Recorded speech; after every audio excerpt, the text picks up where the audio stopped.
Imagine laying there, looking up through a canopy of trees. You feel the wind shift direction and you think, now is the time. You get up, grab your weapon in hand, walking through a forest, attuned to the smells and the sounds and the sights.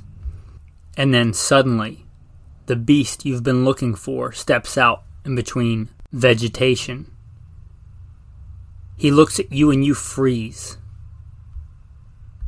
not even moving your eyeballs. That beast knows something's not right, but not exactly what. It slowly averts its gaze, and you feel the weapon between your hands, and now is your chance. Minutes later, you stand over that beast with a blade, harvesting beautiful pieces of red flesh, while men have gathered around you to prepare a fire. If that appeals to you, if that calls to your primal character as a man, I think you'll enjoy this episode. Welcome, Alpha Male Podcast. The podcast where we talk about what it means to be a man the right way, with God at the center, and Judeo-Christian values. Today, hopefully you'll listen to this even if you're not into hunting. If you like history, if you like anything about manliness, since ancient times we have been slaying beasts and eating them. Megafauna, fowl, we've been killing them and eating them. I think that's part of our culture and heritage, and by we, I mean human males. I don't care if you're Asian or African or Italian or Viking heritage, they all slayed beasts and ate them. So you might like today's episode. I'm going to talk a lot about history today. I love history. I consider myself a student of history. I am not an anthropologist. I am not an archaeologist. Although I do really like Indiana Jones. But in all seriousness, sometimes I will study this kind of stuff on my own, especially the Pleistocene, the megafauna, and the Ice Age, stuff like that. I really like that, and I have taken college history courses for what that's worth, just for fun on the side. But I like to learn about this kind of stuff, and I was thinking about this in the context of modern hunting. Anyway, that's kind of what today is going to be about, ancient and modern tribal hunting, drive hunts. So if you think that's going to interest you, hope you'll stay tuned. I'll plug in the bio. I've made it shorter than it used to be, and it might be helpful to listen to that to get where I'm coming from here. Anyway, with that, I'll put in the bio, and then we'll get into the main topic. So, who am I? Who is this person talking to you from across the internet? Why should you listen? First and foremost, I am a Christian, a servant of God, and a follower of Jesus Christ. God has blessed me to do many things in my life, for I could do nothing apart from Him. U.S. Marine Corps combat veteran, did a couple of tours in Iraq. As an assaultman after my combat tours, I was an urban warfare instructor for the Marine Corps under Mojave Viper. Also served in the U.S. Army, both full-time and part-time National Guard. Also did several years in law enforcement, LAPD. I worked regular assignments and more specialized assignments. Been a private contractor for a 3-letter government agency. That's all I'll say about that.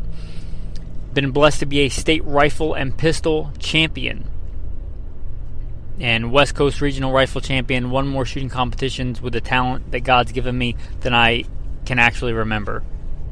Was blessed to be the commander of a tactical team in a large metropolitan area. Our primary job, the reason we primarily existed, was to stop active shooters.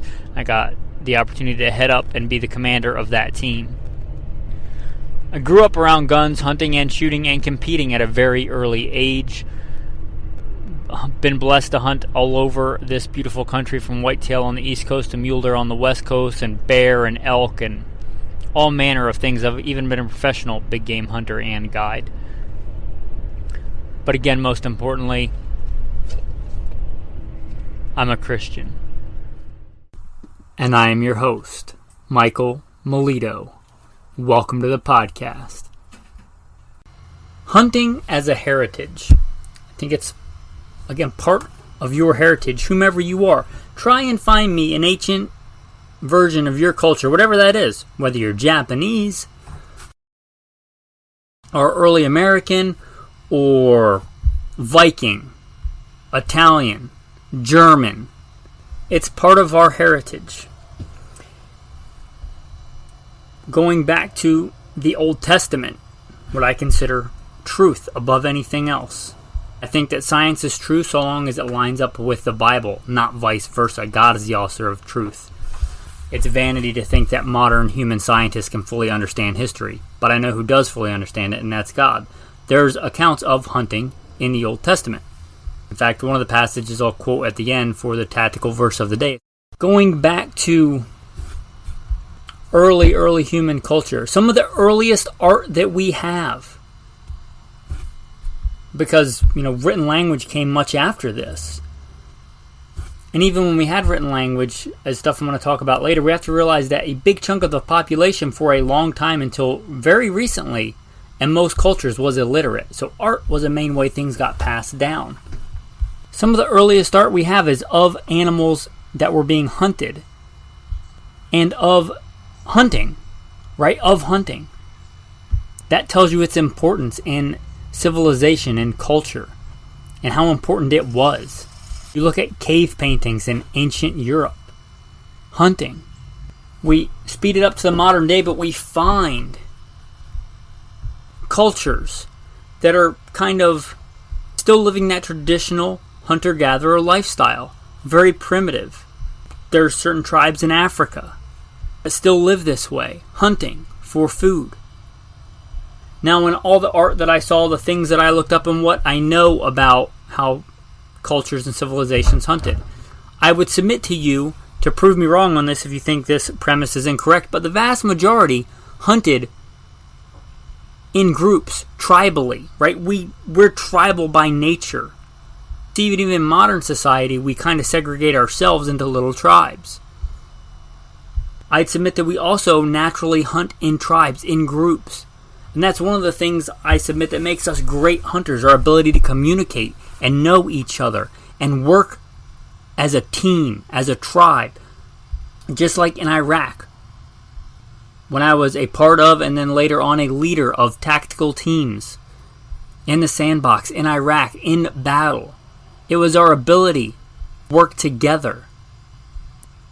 Fire teams, squads, sections, and larger, but those base elements to work together as men to achieve a common goal. We see that over and over again in hunting, and I would submit to you that the natural state usually for men hunting is in a tribal setting, in a small group setting, or even up to a village setting. That's the main way I would submit most cultures hunted.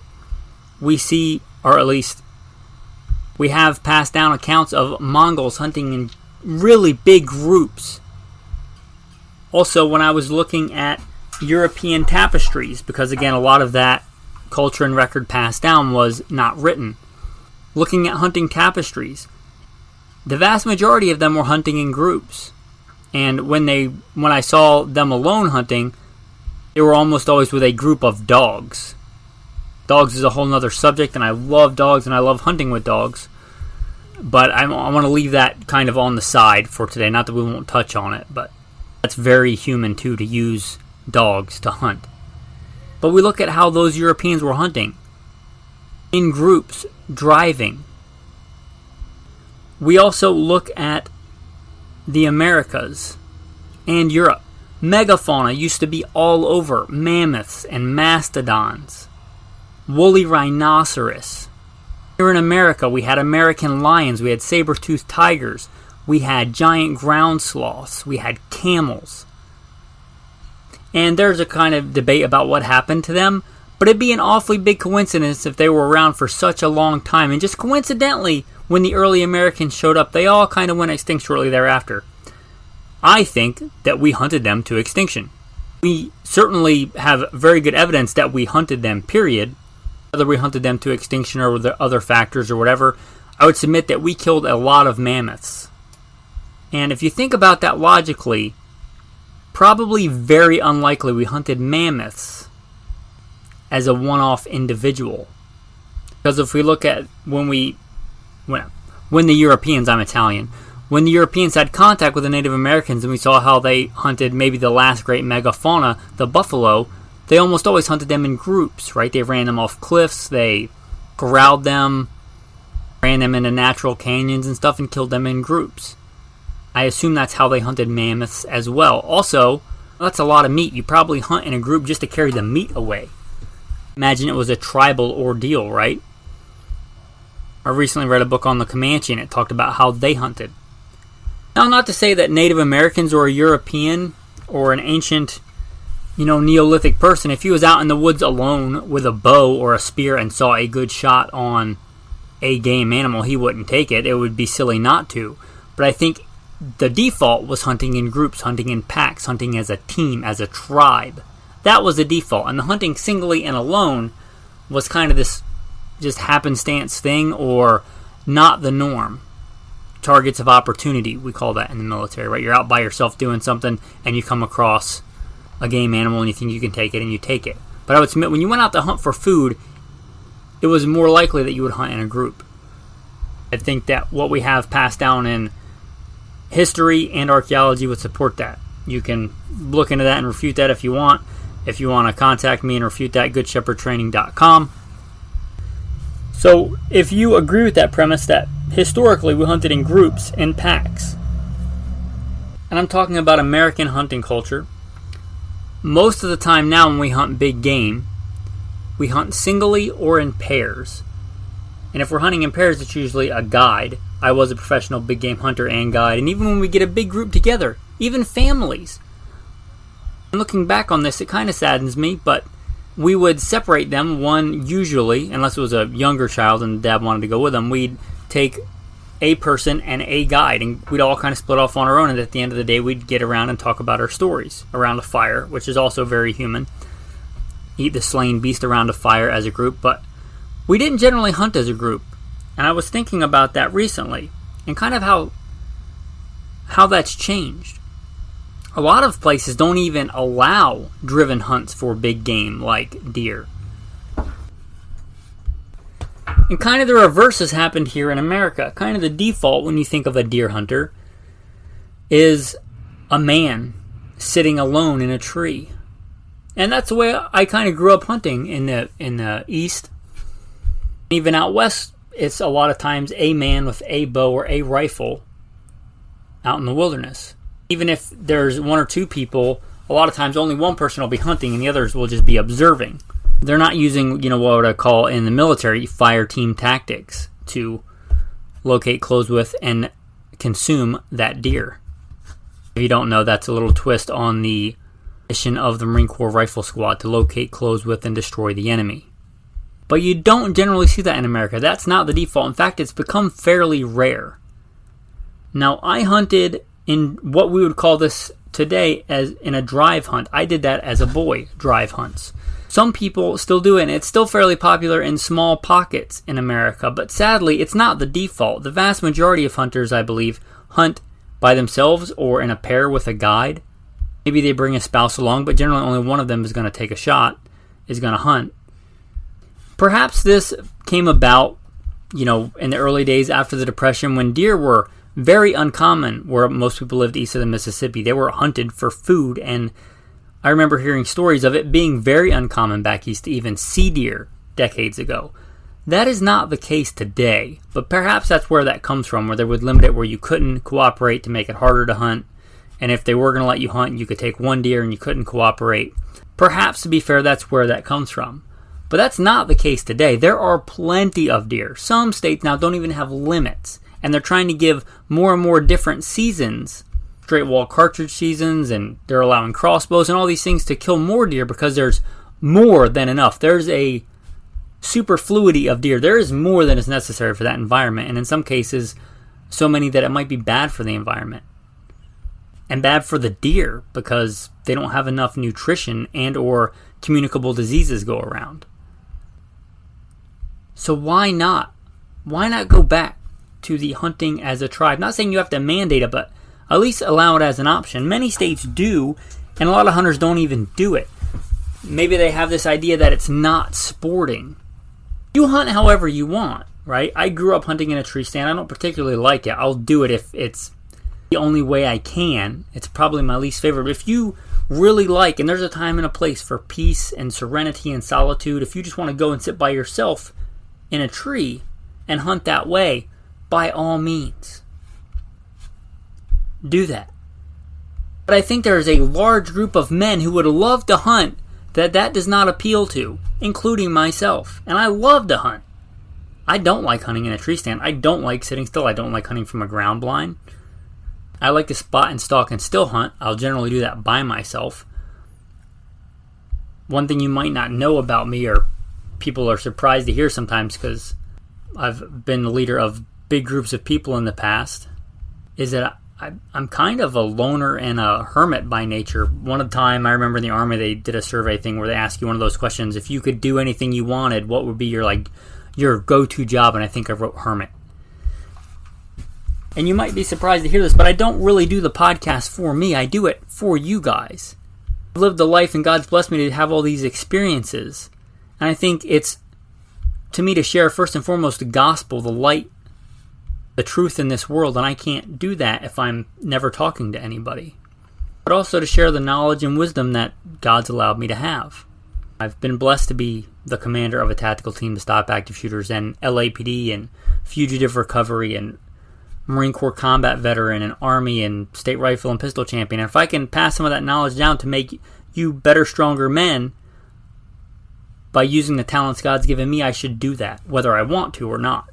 That being said, I really like going out by myself in the vast wilderness of out west, Sawtooth Mountains of Idaho, or the vast rainforests of the Pacific Northwest, or the dry Sonoran Desert. Those wide open spaces, and stalking up, and harvesting animals. I really enjoy that. But I also enjoy drive hunts, and I think there's a lot of men where it calls deep to their humanity to get into a group of men, and they like that, and they should, and I do as well. Where there's this thing in hunting where I think a lot of the hunting generation, the median age is older and older, and not a lot of new hunters coming in. And maybe part of that is because they just don't want to sit in a tree freezing. Maybe they want to get together with a group of guys. I think that's one thing that's kind of lacking in our culture and our society. This is the Alpha Male Podcast. A group of strong, manly men getting outside together and doing something manly and physical. Killing beasts and putting them on the table to feed their family. That's pretty manly. If you can get a group of men together in a drive hunt, that's what I'm going to call it. There's drive hunts, push hunts, cooperation hunts, whatever you want to call it. Getting a group of men together to go out and slay deer, elk, whatever the case is, and put meat on the table. Even if they, again, some states allow this, some states don't. Even if they said, okay, they're going to issue so many elk tags. Make so many of them a drive hunt where one person can put in for that. And, 5 or 10 guys can share in the bounty of that instead of it all going to one person. Part of being that tribe, that community. Going out together as a group of men and doing something manly. One of the things I remember after a hunt that I really enjoyed, if we did like a hunt, a group of men going out, cutting the back straps out of that animal, which if you don't know is one of the really delectable parts of most animals, and throwing that straight on the fire, straight on a grill, and just eating it together. I still remember that. Getting a group of men together and working as a team, as a tribe, to maneuver and push these animals around and get an opportunity to take them. And then you share that meat, and then you sit down by a fire and eat it together. I think there's a lot of benefit to that. More than just the meat. Just part of being a man, I think. And I was hoping there would be an easy roster I could find on states that allowed drive hunting and states that didn't. It's basically going to be a state-by-state thing, and you have to look into the laws and regulations for yourself. But I would submit, if you can, and you've never tried it, and you're already a hunter, I hope that you would try it if it's legal where you are. And if hunting has never appealed to you, a lot of hunters would love to take somebody hunting that have never been hunting. If you find a drive hunt in your area, ask if you can just go. You don't even need a gun. You can still go out and help and be a pusher and be a driver and everything without a gun. You don't even need it. And that's one of the beautiful parts about this. You could get a taste and a feel for hunting. Again, you have to make sure it's legal. Some places they might consider that hunting and you might need to get a hunting license and a bunch of other stuff. Some places maybe not. But it would be a great way to get into this kind of tribal hunting, even if you don't feel like killing something. Another thing, getting kids into hunting. I remember going hunting. Thankfully, we hunted a bunch of different ways as kids and with our elders. Not just stand hunting, but the vast majority was stand hunting. And I thought growing up, maybe I don't really like hunting because I just don't like sitting still in a freezing cold stand with my feet cold and my hands cold. But I did love killing deer and bear and a bunch of other stuff, so I would do it for that. But I think a lot more kids would be a lot more apt to get into hunting.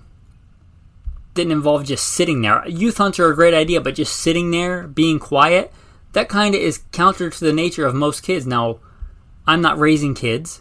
I don't pretend to be an expert in that. But one thing I do know about kids, they're not super great about sitting down and being quiet. They are really good. They excel at walking around and making noise. So why not use that? Why not use their natural state as kids? Let them walk through the woods and have fun and swing a stick. That's part of driving, right? You have drivers and you have standers. You have basically, there's a lot of different ways to do this, right? But to oversimplify it, you'll take a patch of ground and you'll take people that you'd call drivers or pushers and standers. And you might switch off. You might do this 3 or 4 times throughout a day on different pieces of property. But you have guys that are standing where you expect the animals to come out. And part of this is strategy, right? Just like you would plan an operation as a squad leader in Iraq. You plan this and which way you think the deer are going to go. And you have people that push. And they try and push and hopefully funnel those deer a certain way. Well, those are the drivers. The little kids, maybe one adult for 2 kids. Them orange vests, make sure that people with guns have them pointed so they're not going to be pointing at the drivers. Give them all orange clothing, have an adult for 2 kids, and don't let them get too far away that you can't see them. And have them walk through the woods beating stuff with sticks, hitting pots and pans, right? One of the goals, if there's different ways to do it. Sometimes you want to be quiet, but part of this is they can walk around and make noise and hit stuff with sticks. What a great thing for kids to do. And then you hear a shot go off, they get to, whenever that driver stand is over, they get to go and see the animal, which for a lot of kids is really cool. They're not as fragile and as snowflakey as you might think. A lot of kids think anatomy on animals and stuff is really cool. You have to know your kid, of course. But, when you're sitting around a fire shortly after that and you pull out a backstrap, let them try a piece of that and let them know that they were a part of getting that animal. They were a part of that. They are part of that group, and they were valuable and they were useful. Yes, it is hunting, but I think there's more importance in that than just hunting. I talked about America. If you look at European hunts, there are a lot of times a lot more of this style, at least from what I can tell. I've never hunted in Europe. I've been to Europe. I've never hunted in Europe. Sadly, though, in Europe, it seems like hunting has quickly become, in a lot of places, like for the rich elite. It doesn't have to be that way here in America. I'm not real hip on European gun rights or human rights, which I would consider basically the same. But the way they hunt, and if you look at, they still do drive hunts. It's quite common over there. I'd say more so than here. Maybe we need to bring that back. Maybe we need to rediscover that part of our human heritage. Hunting tribally, hunting as a group, hunting cooperatively. Maybe that'd be a better way to brand it for new hunters. Cooperative. All the buzzwords. Cooperative. Sustainably harvested. All organic. Gluten-free. DIY meat harvest. Right? Great for kids. Anyway, those are some of my thoughts. I would like to see this become more popular. I would like to see drive hunts become more popular. I'd like to see that become kind of the standard and the default, going out alone in the wilderness. I like that. I like the challenge of it. But drive hunts are a great thing, and I'd like to see them more popular. If you can take advantage of that, if you can, I'd encourage you to try it. And if you think you might not like hunting because you only ever sat in a stand freezing cold, maybe give it another shot. Try hunting a different way. do your own search about what the authorities allow and don't allow and what they consider okay and not okay. But at least consider it. And if you never have any plans on hunting and don't want to, maybe you listening to this maybe conveyed a little bit about why I love hunting and why I think it's important and still relevant today in 2023. Man does not live by bread alone. There's more to life than just food. Yeah, I could go get a pound of ground beef at Walmart. In fact, I literally just went to Walmart and got a pound of ground beef. But I would much, much rather go stalk an elk in the Sawtooth Mountains of Idaho and bring it back for my family. It's more rewarding. It means more to me as a man. And it's healthier in so many ways. For the spirit, for the soul, for the mind, and for the body. Today's tactical tip is going to be on archery. I don't talk a lot about archery, but I do love archery. I took my first bear with a bow when I was, I want to say 16. I could have been 15. I could have been 17. Somewhere in there I took my first bear with a bow. I do enjoy archery. I'm looking at my recurve bow in the corner right now. I talk a lot more about guns. If you don't know, I do a whole other podcast called Gunfighter Life, because the vast majority of my adult life I've been a professional gunfighter. And I try and pass that real world experience, which is lacking in a lot of gun content, to you guys. But on archery, one thing I did, and I have competed in, I mentioned the gun stuff, but I also competed in archery. If you think you might enjoy this and you're not ready to actually go hunting yet, and you think you might be interested in archery, get into archery, learn the basics of archery. Then they do what's called 3D hunts. You basically get, and it's probably not styrofoam, it's probably something else, but to help you understand, it's like styrofoam animals. You know, a white-tailed deer, a black bear, a turkey, and they put them at different distances, and you basically go through a walk in the woods. Think of it like a really cool game of golf where you get to shoot bows and arrows and shoot animal targets. Be at different distances, and there's a lot of competition in it if you want to go that route, but if you just want to go and have a nice day outside, you've got the basics of shooting a bow and arrow down, you might give that a shot. Kind of give you a step in that direction if you think you want to get into hunting, and archery hunting is a beautiful thing as well. There's a lot that I really like about archery hunting. Anyway, those 3D hunts, even if you live somewhere where you can't even own a gun, or if you're listening to this, I know where there's a lot of listeners in France. I would assume they have some kind of archery clubs or something like this somewhere. So, anyway, 3D hunts, if you're not familiar with those and you want to kind of dip your feet in, or if you're already a hunter and you want to become better, I think 3D hunting will make you a good archery hunter. Anyway, that's the tactical tip of the day. Tactical verse of the day, I think I'm going to give you 2. You'll find this in one of the 5 books of Moses, the book of Leviticus. Whatever man of the children of Israel, or of the strangers who dwell among you, who hunts and catches any animal or bird that may be eaten, he shall pour out its blood and cover it with dust. Also, Proverbs 12. The lazy man does not roast what he took in hunting, but diligence is a man's precious possession. With that, men, thanks for listening, and have a blessed day.